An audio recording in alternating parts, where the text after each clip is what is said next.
Berikutnya ya Pak ya, kalau menurut Bapak yang terkait dengan pembagian kuota 50% reguler dan 50% ke haji khusus yang terkait dengan tambahan 20.000 itu menurut Pak Irjen gimana? Itu kira-kira dianggap memiliki risiko tinggi atau tidak? Dan apakah itu pernah disampaikan ke Menteri?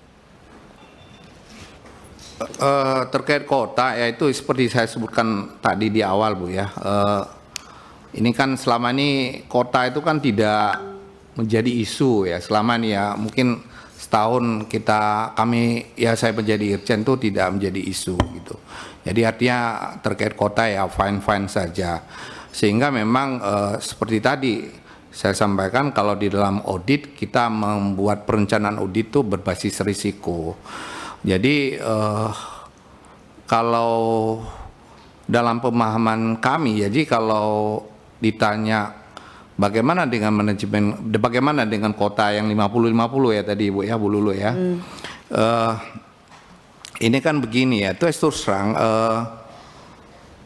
saya baru agak apa namanya terpikirkan lah ya bahwa ada masalah dengan kota itu pada saat tanggal 13 Maret ya kalau nggak salah itu ada raker Komisi 8 dengan Menteri Agama itu ya terkait adanya apa namanya ketika itu pihak Komisi 8 itu dalam tanda petik itu mempertanyakan masalah kenapa ada perubahan gitu ya dari yang tanggal 27 November yang kotanya 241 yang tadi udah dibagi sekian 8% yang untuk haji khusus dan 92 untuk haji reguler itu ini ada perubahan tanpa ada ya mungkin bahasanya teman-teman tanpa konsultasi terlebih dahulu dengan teman-teman di Komisi 8. Nah pada saat itulah mungkin baru mencoba melihat nih ya istilahnya ya mungkin ya melihat menjadi ada sebuah masalah ya pada tanggal 13 Maret itu ya ketika teman-teman di Komisi 8 tuh mempermasalahkan ya. Sebelumnya karena saya anggap sebelum-sebelumnya fine saja jadi sebenarnya tidak menjadi sebuah problem ya, saya kira begitu pandangan saya Bu Lulu. Jadi Bapak tidak melihat bahwa keputusan Menteri Agama mengalihkan kuota itu di saat sudah ada keputusan bersama dengan Panja dan bahkan sudah keluar dari Kepres itu bukan satu pelanggaran ya sebelum Maret itu menurut Bapak itu hal yang wajar gitu dan ya gak ada masalah secara aturan, kemudian secara hukum misalnya. Kalau Bapak tadi kan begitu kan, sebelum Maret itu merasa fine aja kan, benar nggak? Kan saya hanya ya betul. Saya tidak melihat itu sebagai sebuah pelanggaran ya Pak ya. Saya nggak pungkiri itu kalau memang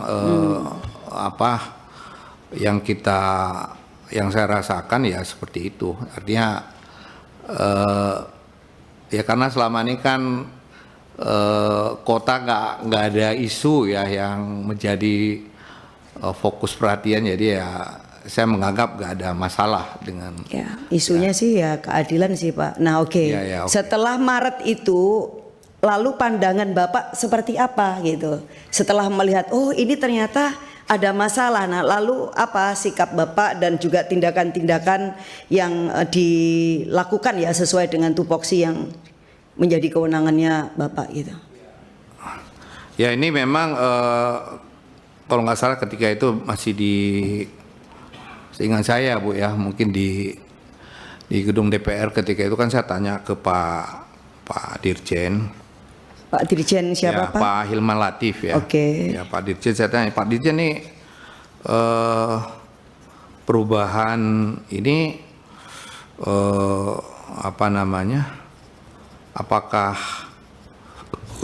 tidak ada komunikasi ya dengan teman-teman di Komisi 8 ini ya pandangan beliau pada saat itu ya saya kan tidak menggali terlalu jauh ya katanya pada saat itu sudah ada proses pembahasan tapi memang pada saat itu ya ada kesibukan teman-teman di Komisi 8 kan pada itu lagi proses pileg, jadi tidak bisa maksimal untuk membangun komunikasi itu gitu. Itu yang yang saya dengar dari Pak Dirjen gitu, dia Pak Dirjen PHU gitu.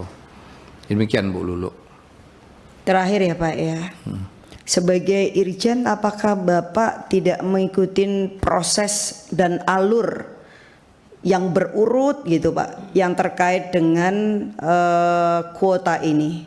Dari mulai pertama mendengar misalnya dari Pak Jokowi yang kemudian juga direspon oleh pihak KMA ya, karena sebelumnya ada Dirjen yang mengkonfirmasi bahwa mereka sudah mendapatkan informasi terkait dengan tambahan kuota itu di bulan Oktober, dan kemudian di bulan November saya langsung skip aja ya, juga sudah ada rapat panja dengan DPR. Kemudian di bulan Januari awal juga sudah ada kepresnya, tapi kemudian di antara bulan dan tanggal ini kan ada pertemuan-pertemuan yang dilakukan oleh KMA, baik itu dengan Kementerian Saudi dan lain-lain, yang mengabaikan hasil putusan-putusan ini sampai kemudian penyelenggaraan haji. Nah itu Bapak, apa yang kemudian dikerjakan di situ, proses-proses pengawasannya?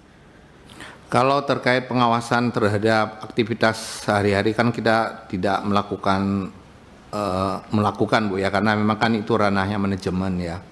Jadi terkait dengan aktivitas rapat-rapat mereka kan kita tidak ikut gitu. Jadi karena itu memang menjadi ranah manajemen.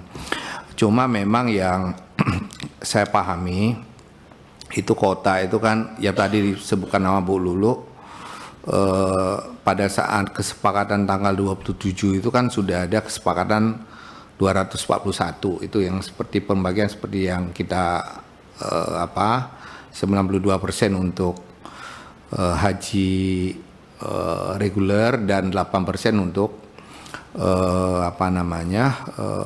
haji khusus gitu.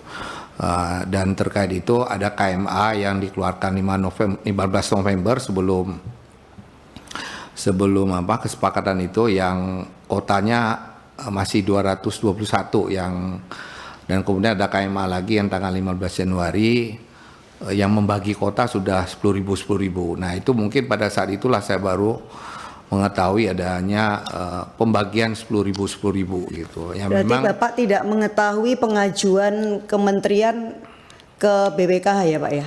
Enggak, sama sekali kita tidak terlibat di dalam proses itu. Gitu. Dan tidak mengetahui juga bahwa itu diajukan lebih awal gitu? Tidak. Ini justru kita baru tahu juga belakangan ini gitu.